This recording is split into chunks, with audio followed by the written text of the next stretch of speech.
Secunderabad cantonment civil ప్రాంతాలను జేహెచ్ఎంసీలో కలిపేందుకు అనువుగా కేంద్ర ప్రభుత్వం కమిటీ వేసేందుకు గ్రీన్ సిగ్నల్ ఇవ్వడంతో కంటోన్మెంట్ వికాస్ మంచ్ సభ్యులు సంబరాలు జరుపుకున్నారు.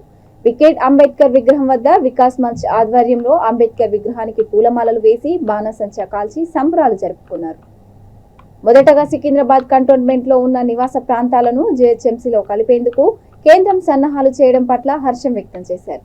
గత కొంతకాలంగా కంటోన్మెంట్ ప్రాంతాన్ని జేహెచ్ఎంసీలో కలపాలని డిమాండ్ చేస్తూ పోరాటాలు చేస్తున్నట్లు వికాస్ మంచ్ సభ్యులు పేర్కొన్నారు.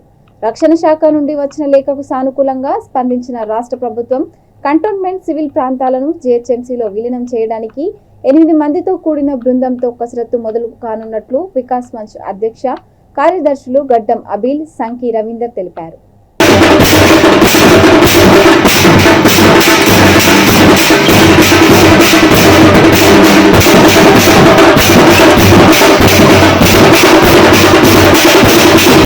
ఈ యొక్క వేడుకలను జరుపుకోవడానికి ముఖ్య కారణము కేంద్ర ప్రభుత్వం 8 ప్యానెల్ ఎక్సిషన్ కమిటీని మొట్టమొదటిగా సికింద్రాబాద్ కంటోన్మెంట్పై వేయడం జరిగింది.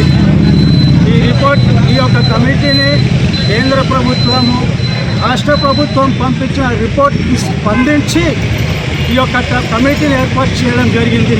అటు రాష్ట్ర ప్రభుత్వము కేంద్ర ప్రభుత్వం ఇద్దరు స్పందించి కంటోన్మెంట్లో నివసిస్తున్న దాదాపు 4 లక్షల మంది ప్రజలకి ఇవాళ న్యాయం జరుగుతున్న రోజుగా ఈరోజు ఏదైతే 8 మ్యాన్ కమిటీ వేశారో ఆ 8 మ్యాన్ కమిటీ కంటోన్మెంట్ మర్జింగే, ఇంకో విషయం లేదు.